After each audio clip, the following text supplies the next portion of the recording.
Hello, our amazing listeners of Neurocareers doing the impossible. It's your podcast host, Dr. Milena Krastenskaya, or simply Dr. K. And I'm excited to welcome you to the second season of our podcast, exploring entrepreneurial careers in neuroscience and neurotechnologies. Have you ever wondered what it takes to transform brain science into groundbreaking products and services?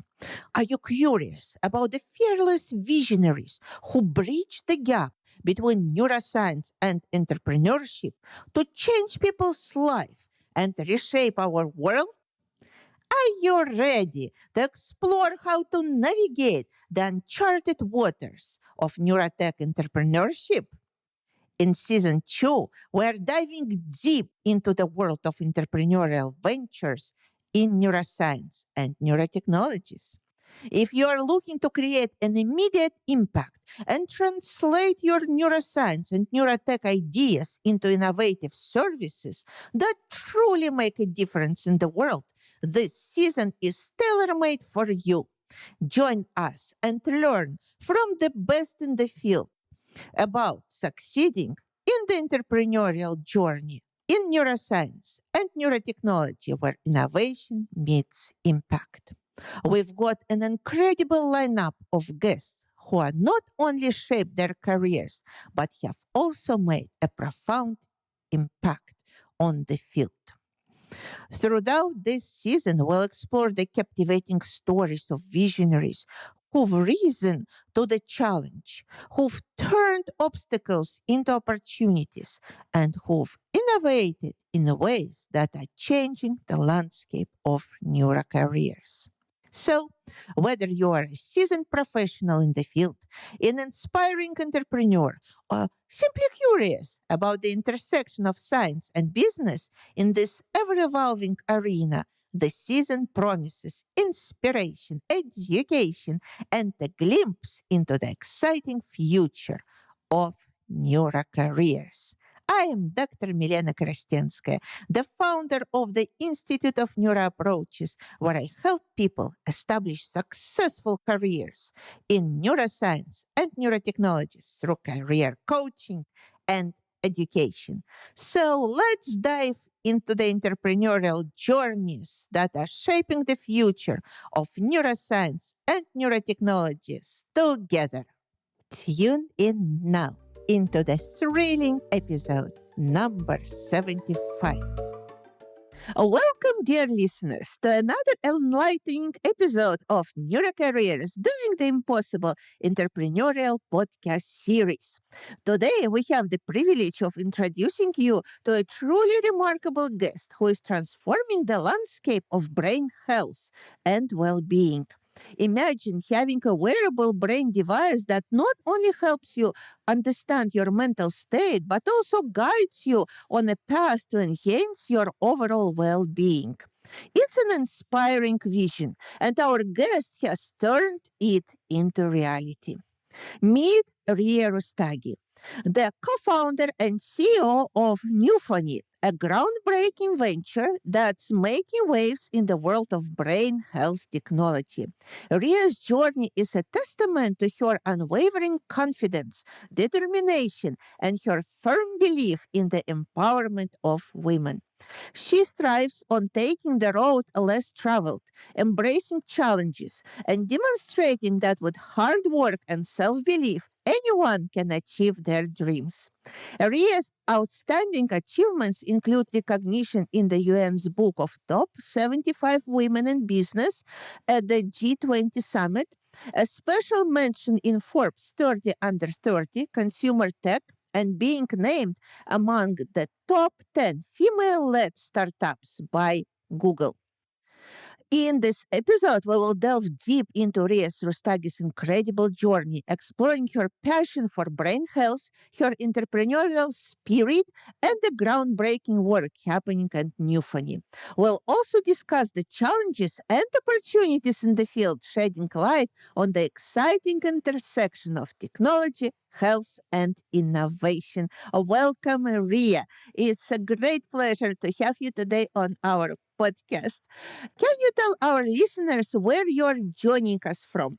I'm joining from New Delhi, India. Mhm. And can you tell a little bit about New Delhi, India, where you are working, what you're doing, maybe even where is it located, just to give a feel for the place where doing your amazing job? Definitely. So, India is in Asia, and New Delhi is the capital of India.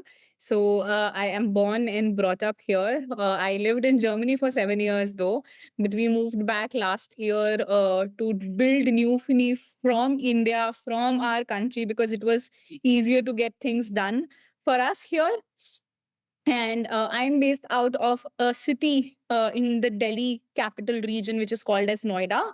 And this is where I was born and brought up. My home, my parents' house, where I was born, everything is just here, right around the corner. Noida is a developing city. It's a planned city. A lot of startups, a lot of companies have established. ST Microelectronics, Intel, Ericsson, Samsung, everybody is across the road. It's highly developed. And I have a team of 18 very passionate people who work with us day in and out. So right now, for example, it's roughly at around 7:30 p.m. here. So it's almost night, and that's why you cannot see anything behind me. Otherwise, you would have seen nice greenery around our office. So that's more about us. The company is called as Panktech India. It's named after my sister Pankhuri, who passed away due to a brain infection. And this company is a dedication to her and her life to actually know more about the brain and learn about the brain and help people understand what their brain can really do. Yeah, it's so kind for you to name your company with the name of your sister. And I know that your journey into the neuro world started with this event that happened to your sister. So, can you tell our listeners maybe more what inspired you to start this journey into neurotech? 2016, I was based out of Singapore. I was studying over there at NTU, and my sister was diagnosed with a brain infection where the doctors thought it is cervical, which is neck pain, but it was actually a brain infection which was affecting her spine and muscle around the shoulders and the neck.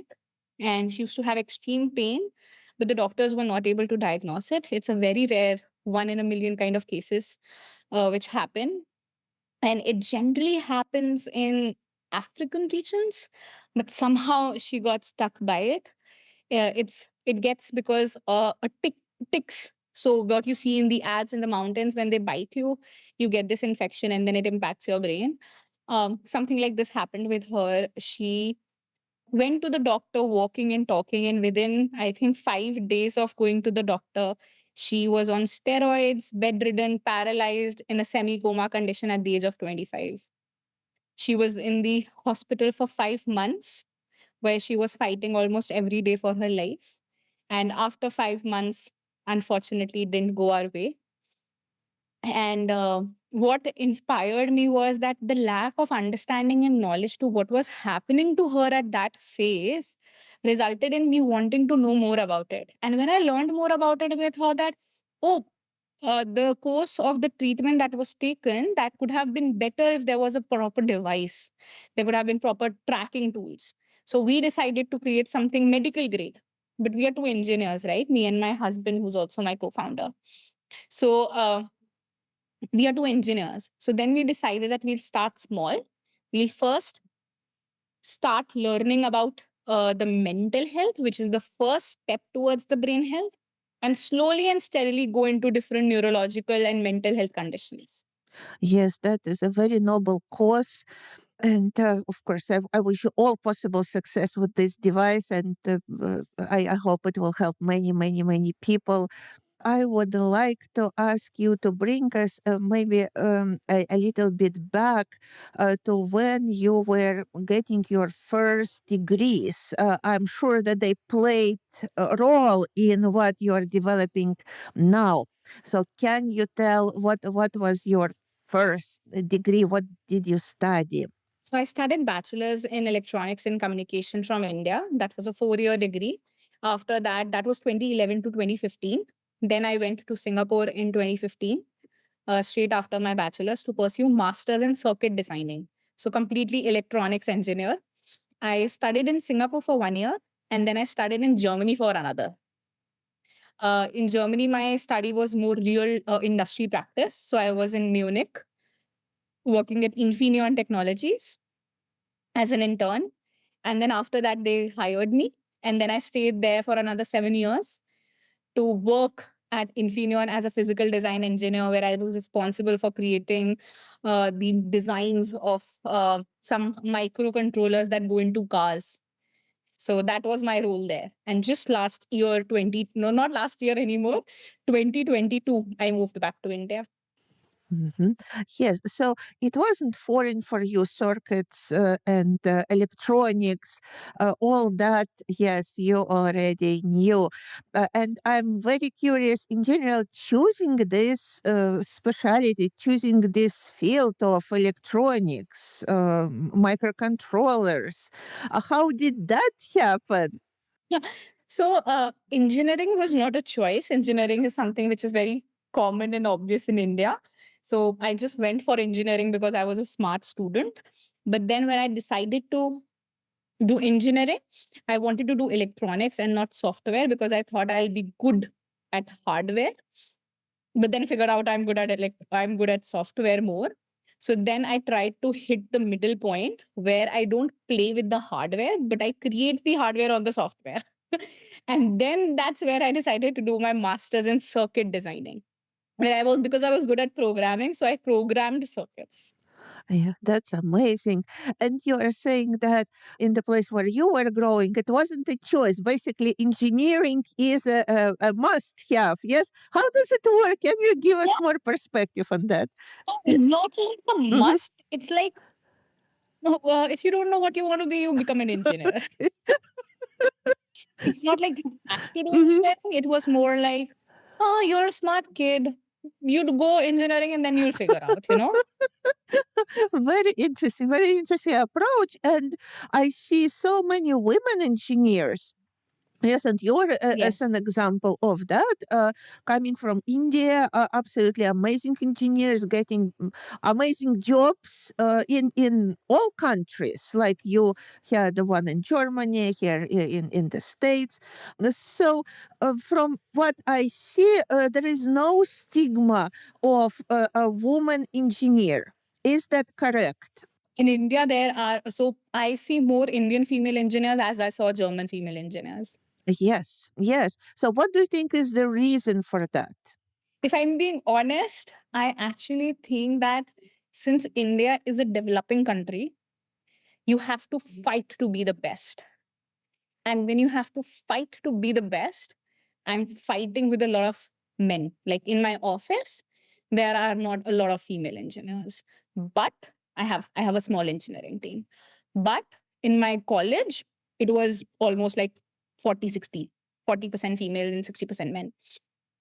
So education, literacy, empowerment, all are these things that in India, even at a female level, we take something very seriously.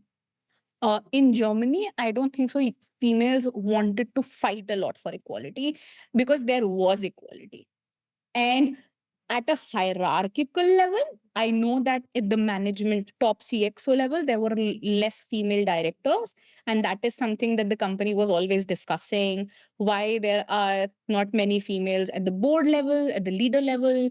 But something at the ground level was not of concern. It was all freedom. Whoever is there, whatever, whoever comes. Whereas here, I believe that there is a fight. There is a fight that I need to be the best. And I need to be in every fucking field where men.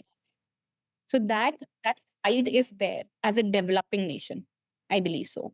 So nothing is taken by privilege. Nothing is taken as by default, and we still have to fight. So I think specifically my generation, like my mom's generation, there were a lot less females working. Now we want to be working and we want to be working at the top positions. Like I wanted to be. Oh, I wanted to be a director. I want to be paid equal. These are something very important topics to me. I didn't see a lot of German females fighting for that. I had a lot of German female friends who were in HR, management, business management, less in engineering, technical fields, unfortunately. Yes, yes. And of course, that fight to be the best brings you to take on challenges. Yes, like Exactly. becoming an engineer, getting into high positions. From another perspective, it also puts a lot of pressure.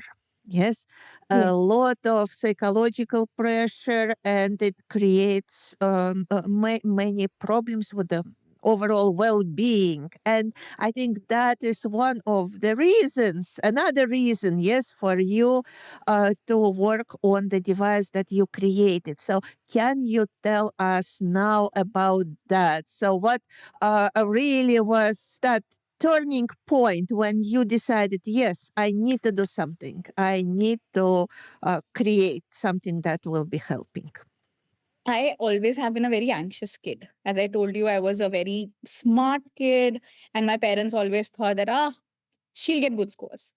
They didn't put pressure on me because they knew that I'll do good, but that was also kind of a pressure, an unsaid pressure.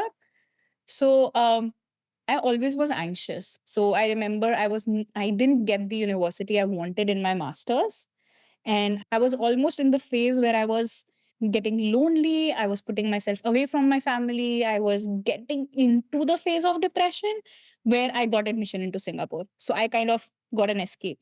And then when my sister's incident hit, I suffered PTSD. So I was pushed into traumatic experiences. Now, when we were building this product, I got to know I have PTSD and why I am this way, you know, why I'm hyperactive, why I am unable to sleep at night, why I am overthinking, why I get panic attacks. All these things started coming in. Why I have this unsaid pressure, as we were talking about. And that's when the whole thing of mental health acceptance came to myself, that now I know what's happening with me.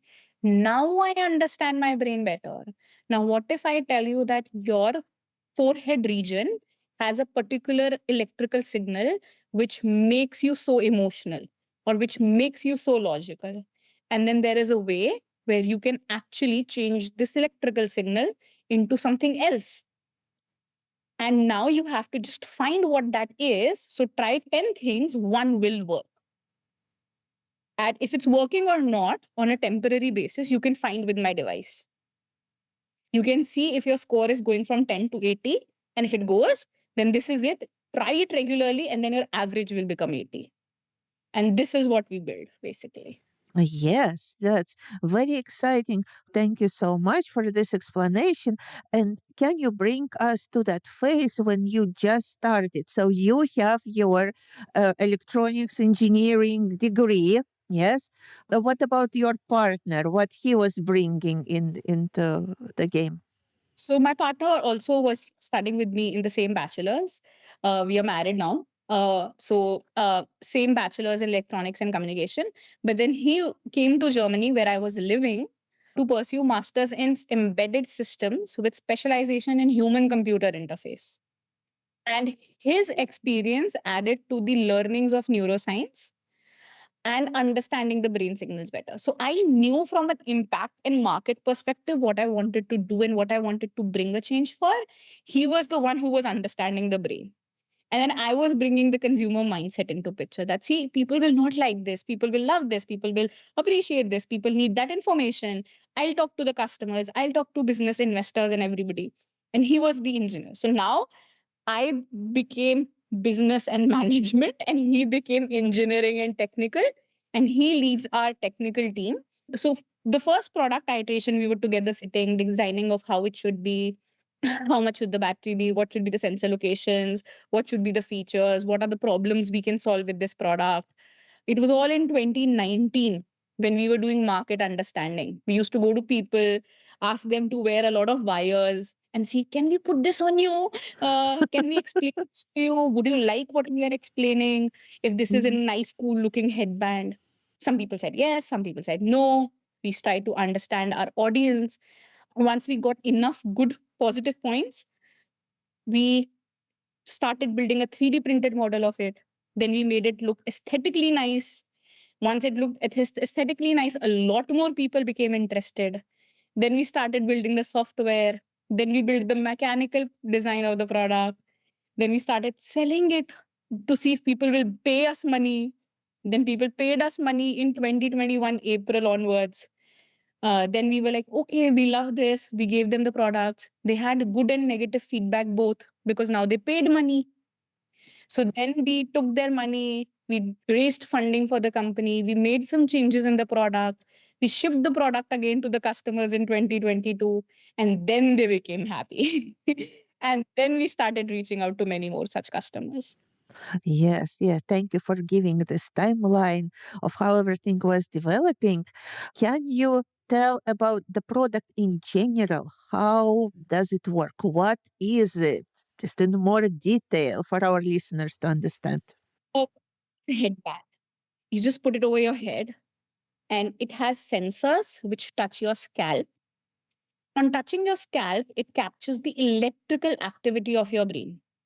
Once it captures that, it converts it into different cognitive matrix, stress levels, focus levels, mood, mental fatigue, alertness.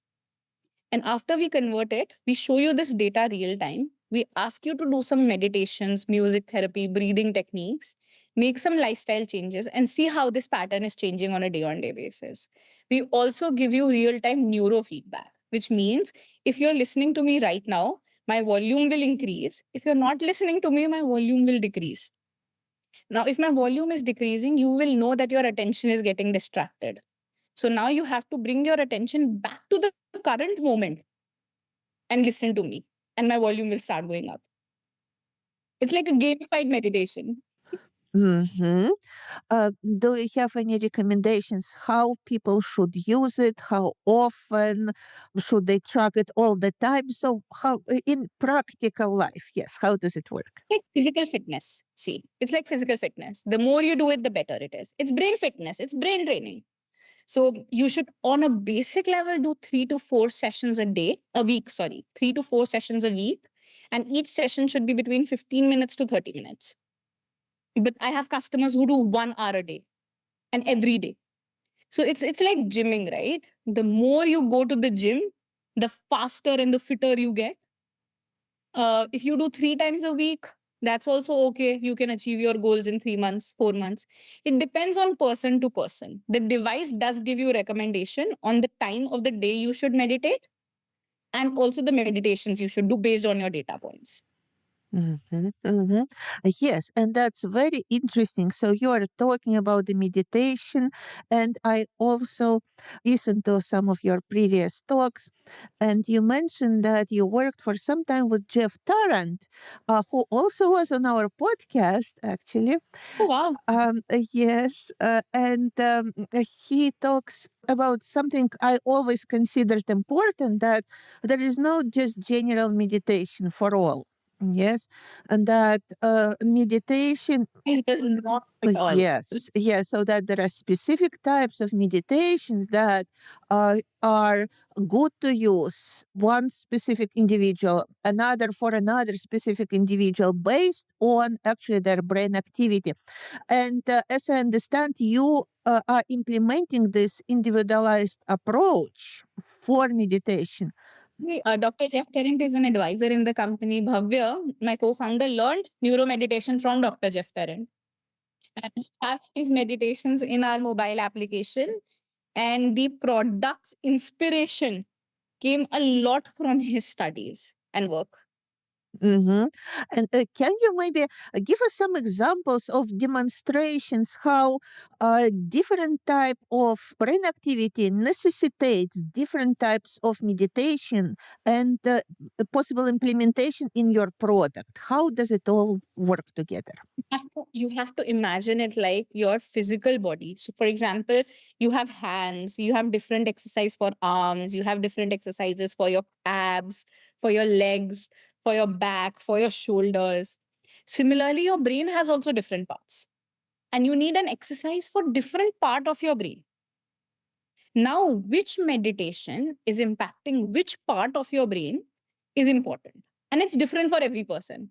So, for example, if you are listening to mindfulness meditation will impact your prefrontal, but for me, it can impact my temporal lobe. So, now if you want to train your prefrontal, you can do meditation, mindfulness meditation. But if I want to train my temporal lobe, I can do mindfulness meditation. First, we have to see where is this muscle, where is this activity impacting your brain, which part. And now we have to find which part of your brain needs training. And then we'll find the activity that you should do. So that's why we say one size does not fit all. Because something that can make you calm can make you angry. It can make me angry. So then it's not having the same impact. Yes, absolutely. Can you maybe share some examples, some stories of how different people are using your device? What results do they get? So we are working with a lot of athletes for peak performance training. They use this device to actually understand their cognition levels and how and which part of their cognition. So are they exhausted, or are they just stressed? Are they distracted, or do they have low attention span?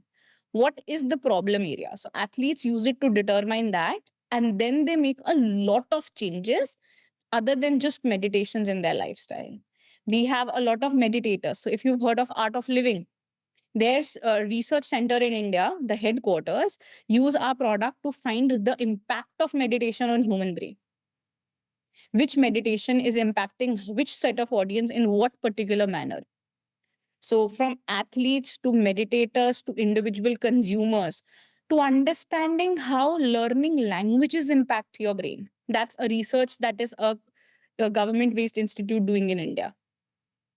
How playing different games, how I can use gaming to train my low attention span because I'm a kid. Uh, how I can use this product for stroke monitoring if the condition for the people in stroke ICU is getting better or not. These are just some of the ways of how our customers are using our product. Mhm. How many countries are already experiencing the power of your product? Roughly 20 plus. Germany, Spain, Portugal, Netherlands, Brussels, US, Canada, then Italy, Japan, India. And of course, it's due to marketing you are doing. You need to tell people around the world about what you have. So, building a product and offering it to many countries requires a lot of skills in marketing, including. Yes. So, you needed to learn that as well when building your startup and developing your product. How did you develop all those skills that are necessary for your entrepreneurship? Just, I think, learning on the job. You try, you try it yourself. You understand the consumer, you talk to people. The more people you talk to, the chances of you covering the probability of the general audience set is higher. So, no degrees, no training, just talking to people. I'm trying it by myself. So the first graphic that I created, the first post that I did, the first ad that I ran, the first podcast I did, the first topic, the script, everything, and learning from everything that you do. Hmm. Analyze, analytics, understanding everything. And communication, you mentioned that first. Many of our listeners are asking, okay, I'm trying to connect with people. I am sending an email and they don't respond. What is your recommendation when you need to get in touch? Yes, and you cannot. I believe until people say no to me, I don't take it as a no. I'm very persuasive. I will reach out to you on LinkedIn, WhatsApp, Instagram. The only thing I can do is try. I cannot force you to reply to me. I can be persuasive by reaching out to you again, by giving up follow ups, by targeting you through different platforms, by changing my way of communication. But if you don't want to reply to me, then you won't. So I try until I find my audience. Yes. Can you tell a little bit more about your entrepreneurial journey as maybe an advice to our listeners who want to start, who want to develop their first product? What are the stages that they would need to go to get to the stage where you are? To be honest, I believe I have not reached where I want to be yet, but I am on the journey. And I do believe that every entrepreneur has their own journey. I don't listen to people. I don't listen to books. I read books, but I don't look up to people like I should follow their advice. I learn by my learnings. I learn by my mistakes. Every entrepreneur has a different path, a different journey. What is taking me this much time can take you 6 months. Um, it's very different. I will just believe that do it with the right intention and believe what your gut says. Because if you have a right mindset and the right approach, uh, you will know what to do. And if you don't know, that will teach you what not to do. So either ways, follow your gut. I don't have a path that you should listen to. I don't have advice. Just listen to yourself, because a lot of people told me I should not do this. A lot of people told me not to leave my job. A lot of people told me uh, to make it a software, not a hardware. A lot of people told me this will not work. This is wrong. You are too futuristic. It does not make sense. India is not the market. I didn't listen to them. So I just listen to yourself Mhm, mhm. is my advice. Yes, that's a great advice. And what helps you to continue listening to yourself, to believe in yourself, and take this as a priority, even though people are saying and advising other things? I have always been like this. So I have always been a very nerdy kid. Not the popular one, not where, people are looking out for you. So I always knew that I'm smart and I'm right. And people will not understand me maybe now, but they will take time to understand me. And that's okay. I need to find my audience. So if there are 10 people, if there are people who are willing to build their careers on my dream, I believe it's a good job. If there are people investing their hard earned money on my idea, good job. If there are people buying my product, which I dreamt of, good job. So I'm happy. So this keeps me going. Yes. Yeah. Thank you so much. And that's a great advice to remember to listen to yourself. You also mentioned that you moved from Germany to India to your home to continue building your business. What was the reason for changing the place to build your business? You also mentioned that it might be easier at your own home. So, can you tell our listeners about that? I don't know German. I lived in Germany for 7 years, but it's a very difficult language. And I was building this company with my salary and my savings and my husband's saving. So the German resources were very expensive. The language was creating a barrier to us for us to incorporate a company in Europe. And in India, things were way easier for us. We could hire people very easily with the money that we were making. We could get things done remotely. Uh, Language was not a barrier. So if I wanted to work at a particular speed, I could do that. I didn't need a person to communicate and then depend on that person. So we wanted to mix the European and Indian way of entrepreneurship, which is very research driven but very fast. So Europeans are very research driven, but Indians are very fast. So we wanted to make it both. We didn't want to take it 5 years, but we also didn't want to make it in a year. So we decided to take 2 years to build something which is scientifically validated, appreciated by the whole world. but also is fast enough in the market. Because what you learn from the consumers, nobody can teach you. Nobody. So something has to come out in the market fast. You learn from them and you change it. So this is what made me move to India, because in India, I could work with the speed that I wanted to. I could do a lot more with the money that I had in my hand. And language was not a barrier for me. Mhm. How many changes, iterations did you do with your product based on that feedback from the consumers? Two major changes. First, I wanted to be a medical, then we went consumer driven product. And then when we wanted to be consumer driven product, we just made some aesthetics and hardware changes in the product for it to be more easy for the consumer. Mhm, mhm. How do you think those changes influenced your device performance and also willingness of people to get it? See, if I would have become a medical product until now, I would not have made any sales. I would still be struggling through certifications, validation, research paper, and clinical trials. Second, they made my product more. I always believe listening to the consumer helps.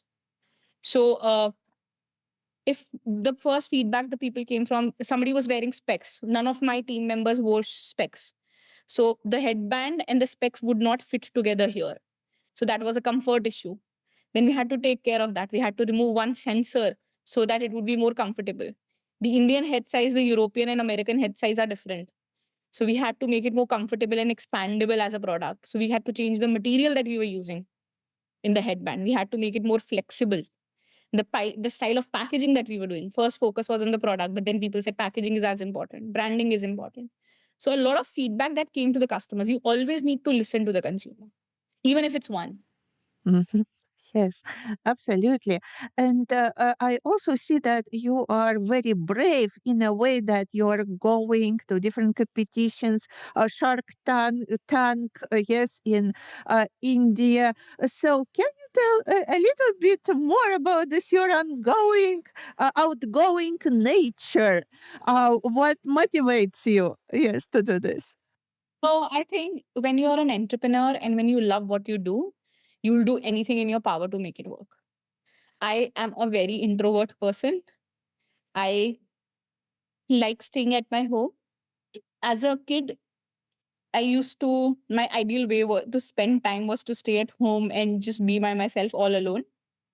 It's still the same. But for the thing that I'm doing, it's important to go out and speak. You cannot build an empire sitting at home. You have to network. You have to talk to people. You have to talk to the right people, investor, consumers, business advisors, and so many more. So I think I am from 10 to 10 I work. So I'm an extrovert 10 to 10. And from 10 p.m. in the night to 10 a.m. in the morning, I'm an introvert just by myself in my own space. Yes. Did you experience this barrier um, getting from your introverted self into extroverted? No, it just came out. When you want to do something, nobody can stop you. Your personality, your brain will not stop you. There are no limitations here. You can be whoever you want to be. So if I want to go out and make this product work, I have to talk to people. I will not think I'm an introvert. I'll just go and talk to people. I need this product to work. Now, whatever it needs, I'll do that. It's like having a baby. It's like you if you want to feed that baby, you'll do anything in your power to feed that baby. So it's just like that. Yes, absolutely. Now, the entrepreneurial skills, you said that, of course, you were developing as you were going, just by learning, by getting feedback. Do you feel that something also comes with your upbringing, with what your family does? I remember in one interview you mentioned that I think your dad also has a business. So, can you think if there are any parallels from that into what you do? My dad has a very different business. He's a very introvert man. He's a very old school businessman. Uh, no, it's very different. No, it's not about my upbringing helped me with my risk taking, but not with my extrovert nature. I was an introvert. My sister was an extrovert. It's not, it's again, my husband. He's also an introvert, and he comes from a service based family, but he has less difficulty in speaking with people. I don't think so. It's the upbringing. It's just who you are as a person, the surroundings that you were brought up in, the childhood that you had, the school, your friends, everything plays a role over there. Yeah, and you mentioned also risk taking. So, what about risk taking in your life? How do you see? I would never have in built a startup. I'm a person who likes my regular salary coming in, not thinking about much with regards to survival. Financial freedom was very important to me. So not having that was something which was very tricky. So risk taking definitely comes from my dad. My dad is always like, do what you can. If you want to build a project, here, take $200, try to build something. So that risk taking came from there. Mhm. Yeah, so you have this support from a family.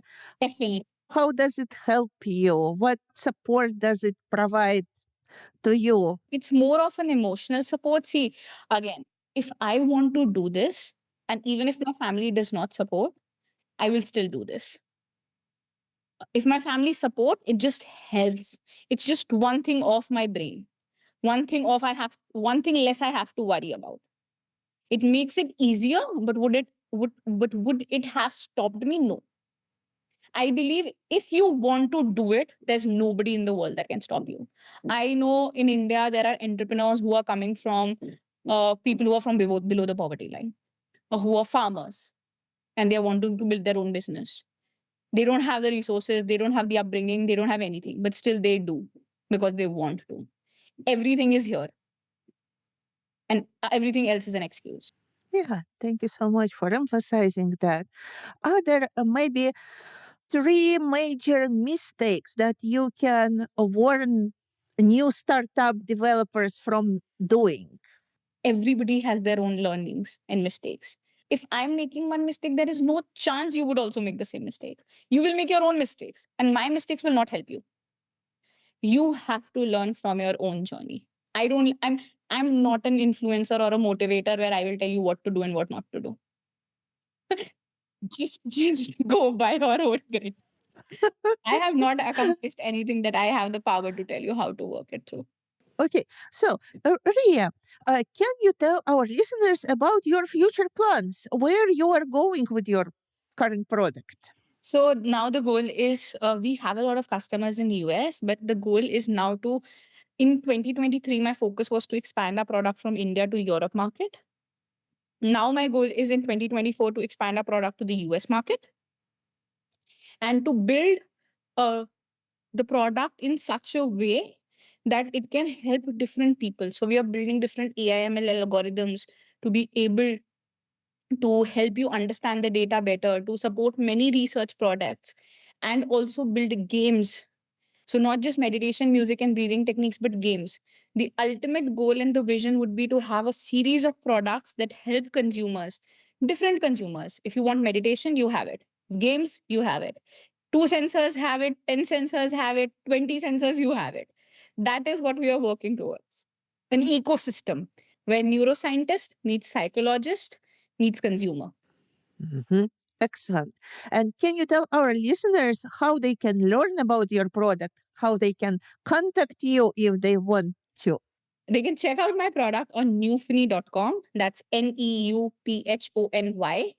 And you can contact me on Instagram, Facebook, LinkedIn. I'm a very active entrepreneur socially.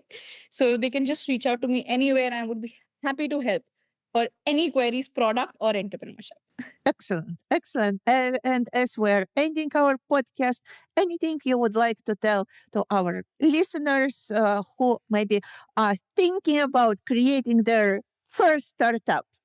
Just go for it. It's one of the best journeys that I've been on. I didn't knew what I really wanted to be until I became an entrepreneur. And I know that there is nothing better I could have done. This is what I was meant to do. Like every negative that I have as a person, hyperactivity, OCD, is a skill here. So Yes. it works perfectly fine.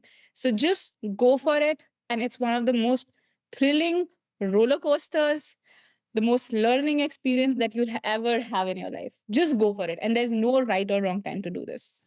Yeah, I'm already inspired. Thank you so much, Ria. Of course, I wish you all possible success. I will be looking forward to seeing the development of your product and its distribution across the world. So, thank you so much. Thank you so much, Melina. Dear Neurocareers podcast listeners, thank you for joining us on this incredible journey into the entrepreneurial world of neuroscience and neurotechnologies. I hope you've been inspired by the stories of those who are turning groundbreaking ideas into impactful realities. If you are looking for more guidance on succeeding in Neurocareers, book a free consultation with me, your podcast host, Dr. K, at the Institute of Neuroapproaches. So, what are you waiting for?